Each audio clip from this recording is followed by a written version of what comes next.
So my presentation is entitled Oedipus, Unbound, Heutagogic Journeys Beyond a Working Class Wilderness. Sounds very grand.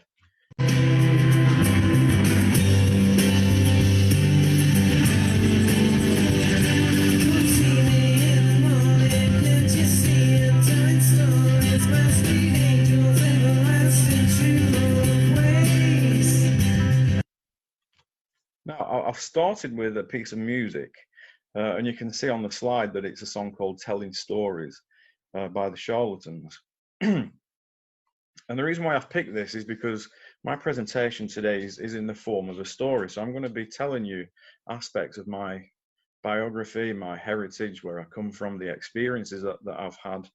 And as part of this, as part of my early life and subsequent development to where I am now, an academic at Liverpool John Moores University, music has always been incredibly powerful and important. Now, I have a kind of strange, almost mysterious relationship with music, in that I will hear a song and I will hear some lyrics, and sometimes it doesn't happen, very often, but sometimes a song will just kind of embed within me. And the meaning of the song won't actually be immediately apparent. I'll just kind of archive it, and then at some point in the future, the reason why it was so meaningful will become apparent. Now, I first heard this song Telling Stories way back it will have been 1997, I think, and I was walking down the high street in Preston with a friend who is now a colleague called Dave Hayes, who's based at the University Centre at Blackpool College. And we were just walking, going past a few shops, and I heard this song, and it powerfully resonated with me, and stayed with me. Now, I've written about other bands and other songs previously, like the Stone Roses, but I've never actually written about this song or considered it up to this point. I was actually driving, I was going on a journey the other day, thinking about what I was going to bring for the detail on this presentation, and this song came back to me. So 23 years in the future, for me, this is one of the reasons why it became so meaningful. So Telling Stories. In relation to being working class, I'm not going to say too much about this because Kit's already covered it fantastically. So for me, being working class is not about metrics, it's not about measurement, it's not about kind of economic considerations. For me, it's about history, it's about my history, it's about heritage, it's about identity, it's about the values and the cultural environments that I was brought up in, whether that be in the family, an extended family or community, and also schooling environments, and how they impacted on me to shape me as a particular person. Now, I remember, I kind of recall my time at school, so primary school, junior school. I was incredibly interested, and I felt an affinity to the more creative type activities. I loved painting and drawing and daydreaming and singing to myself. I loved the space that kind of stuff afforded for me. But those experiences were very few and far between. And more often than not, they were hijacked by then the necessity to do subjects and study certain kinds of subjects and certain types of knowledge in ways that just didn't mean anything for me. So that's the kind of stuff I'm going to cover. So I'm going to move on to the next slide.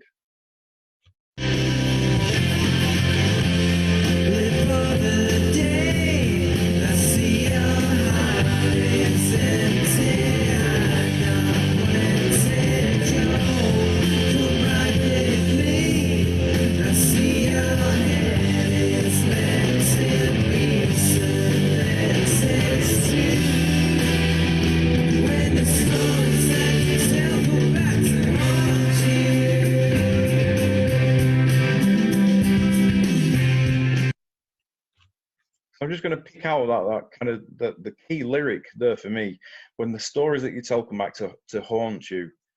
So I'm going to talk a little bit now about Oedipus, which might seem a little bit obscure, and indeed it is in some respects. But I am, or at least I was, Oedipus Oedipus, just to explain, the name Oedipus actually means swollen foot. And in the myth, Sophocles' Greek myth, Oedipus's ankles were bound after birth. And the reason why his parents bound his ankles was to try to thwart the prophecy, the prediction that had been actually placed upon him by the oracle that he was going to kill his father and marry his mother.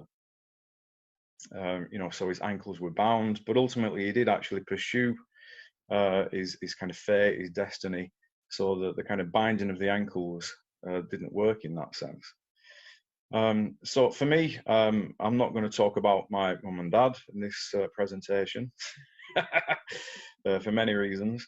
What I am going to talk about is the process of schooling, early formative schooling. And in my experience, bearing in mind that this was back in the 1970s, primary and junior school for me, and this was a time, before the national curriculum. You kind of think of what, Gove and Cummings have done to education since, it's even worse. But my experience of formal education is that it was a process that actually bound my ankles. So I've already mentioned that I felt an affinity with creativity and being artistic and expressive and expressionistic and just trying to make sense in my own way of the world around me. With hindsight, I have intelligence. Sometimes that's debatable, but but it's a very strange kind of intelligence. I can't kind of rote memorize information. I generally can't do that unless I'm interested in it and it links into a project that I'm doing. So when I was confronted with these subjects and topics and assessments and grades, etc., at schooling, and I was kind of categorized and compartmentalized, it made no sense to me. So schooling actually served to bind my feet. The experience of education made no sense to me. Interestingly, in relation to this notion of Oedipus, Karl Popper talks about the Oedipus effect and how a prediction, when it is spoken onto somebody, it's the power of narrative, it's the power of prophecy. So the things that those teachers said to me back then stayed with me. The stories that they told me kind of haunted me for a long time, up until my 20s. Now, I haven't got the time to go into my kind of detailed biography, but I kind of suffice to say I joined the army. I worked in a factory as a weaver for 5 years. But then in my 20s, I started to generate and experience a very different kind of relationship with knowledge and education.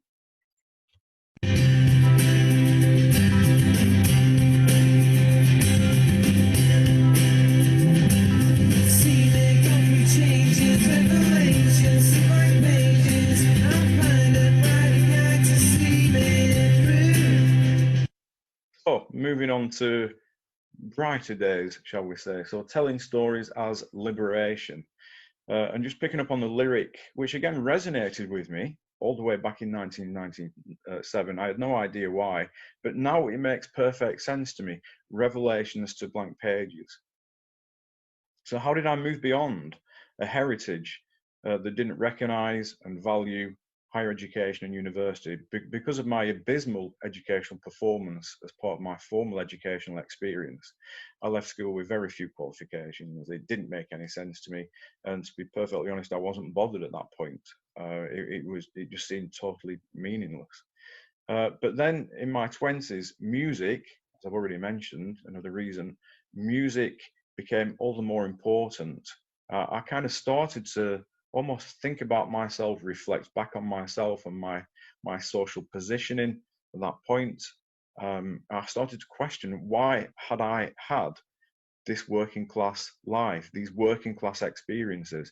And it wasn't until my 20s that I started to look around and really sort of angrily question, why had I been placed? Why had society, why had the system, why had teachers, why had other influential people placed me and kind of labeled me and prophesied me into that particular place? And music became a wonderful escape, but also a powerful mechanism of self-discovery. So it was in my 20s that I started to study with the Open University. way back in 1994, I think it will have been, the D103 foundation course in social sciences, which introduced me to politics, philosophy, sociology. And what I found able to do was kind of use my kind of the creative side to me with film, music, poetry, art, and actually combine this. And it gave me a voice, it gave me a narrative, it gave me a powerful way of thinking about and speaking about my experiences and the extent to which I wanted to challenge those experiences. And it was a very different approach to education.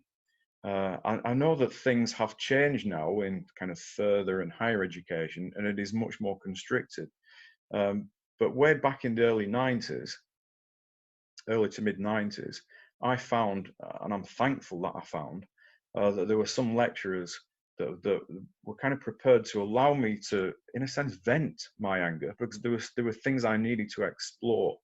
And through kind of creative assignments and allowing me to bring my narrative and biography into education, I started to explore things and make powerful connections.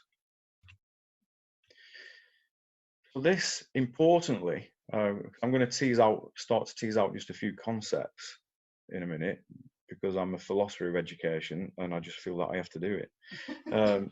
So this experience was powerful because it created space where I could actually bring myself, my own reference points, my own history, heritage into the academic environment, and I could dissect it and critique it and also write powerfully and creatively about it. So it presented opportunities for me for open, reflective, and in a sense, and now this wasn't universally the experience for me in higher education as an undergraduate, but there were still moments, there were still examples and modules that also enabled me to bring in aspects of what I would call creative writing, which is incredibly important. So through this process, my ankles were slowly unbound. So certainly the encounters with learning, music, film were a key part of this. How are we doing for time? Okay, so starting to draw things to a close. Now with hindsight, the experiences that I had in education, the few liberating experiences in education, kind of chime with what I've become interested in recently with heutagogy, which is very distinct and different to pedagogy or pedagogy.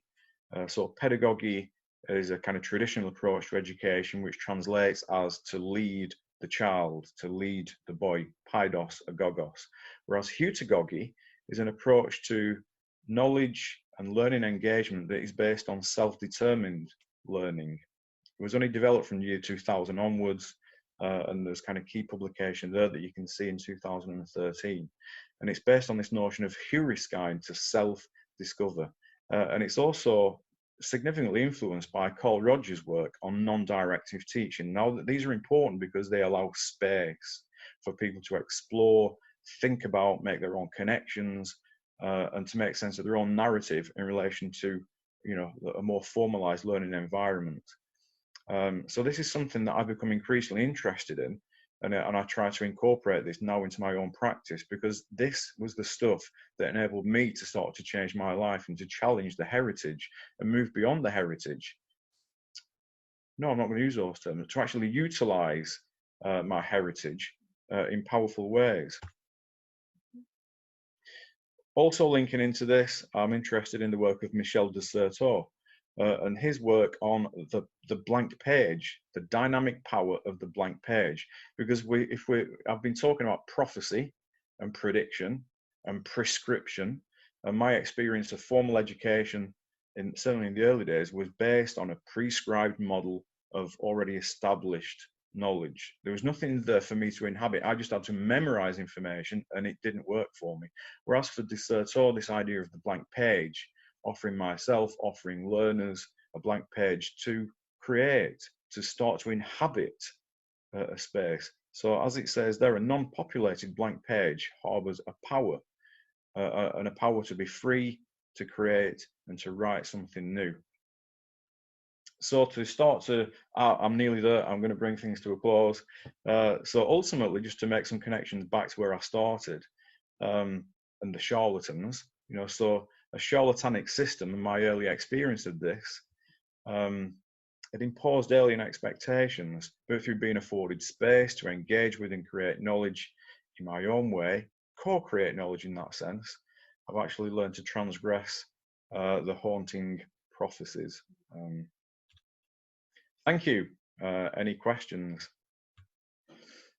So if you give me a second to read through these, as I said, I've got the strange experience of chairing my own panel. So, right, so I'm going to summarize the question by Alex there. So Alex is querying the balance between helping individuals to cope with and succeed in an unequal system and challenging the construction of those inequalities on the other. Is there a balance? That's a really good question because, and it's a question that my subsequent academic work links into. What I'm kind of regularly confronted with, and necessarily so, is the question from other academics that might be a little critical of my work, because as far as I'm concerned in my academic work, I try to implement what has worked for me. So allowing people to bring in their own narrative, their own autobiographies, their own cultural reference points in order to make their learning a more meaningful experience. Now that's great in an educational sense, but that doesn't necessarily start to challenge the structural inequalities that caused the kind of working class issue in the first place. Now, for me, there is a possible solution because I like to engage with the notion of tactics, pedagogic tactics or heutagogic tactics. So the best that we can do in the interim, in the early stages, is to just try to do our little bit in the spaces that we do inhabit. We're not going to change the structure singularly, but if we start to unite under a shared notion of working class heritages and how that can be used or brought into play for people with certain backgrounds and values and experiences to start to shape the learning experience in ways that are meaningful for them, rather than academics and largely privileged academics shaping and prescribing the learning environment and expecting people to come in and just rote learn and regurgitate that information. So it's not a perfect solution at all, but it's based on this idea of tactics, that we can act individually, but that individual actions can actually be shared by people operating across different contexts. So we can at least start to make some kind of difference. So a question there by Alex Dunedin, who's interested to know how the structures of formal academia deal with the outcomes of self-directed study, as it may not fit conveniently with the categorical rubrics which are used. Do I have any thoughts on this? Yes, I do have thoughts. And again, I've developed a couple of examples of curricular or academic practice. Because basically, if I'm inviting a chaotic collective of people coming together, students, a class of maybe 20, 30 people, and I'm inviting them to engage in their own explorations of their own narratives, values, cultural reference points, autobiographies, the work that they ultimately produce is incredibly different, almost infinitely different. So how do I then, as part of a formal academic framework, assess that? How do I make that kind of very bespoke and unique work for each individual student? How do I make that work within a formal academic context? Well, I've devised something called a peer assessment model, which kind of takes the emphasis away from me as a privileged expert and actually devolves the process out to the wider collective. Again, it's not perfect. It's limited in the sense that it's not massively successful with small groups of learners. So you do need quite a number, because then you can give out the peer assessment process to each member of the group. They can generate feedback and a grade for each presenter, and then I can collate and aggregate that information together. And so then each student can get a grade for the work that they produce. again, it's not a perfect solution, but it is, again, it's a tactic that can operate within those kind of contexts. Oh, Joe, blank page can also be a moment of fear. How do you enable bravery? That's a good question. You have, speaking from my experience, you have to give yourself. You have to be yourself, whether it be in an academic environment or anywhere else where you're trying to encourage people to take risks. For me, it's about academic leadership.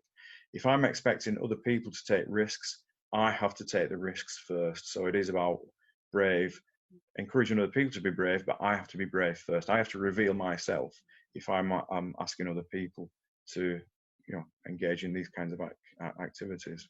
Anyway, I'm pretty sure that I've utilized my time allocation there. So I'm going to hand the baton over to Lou.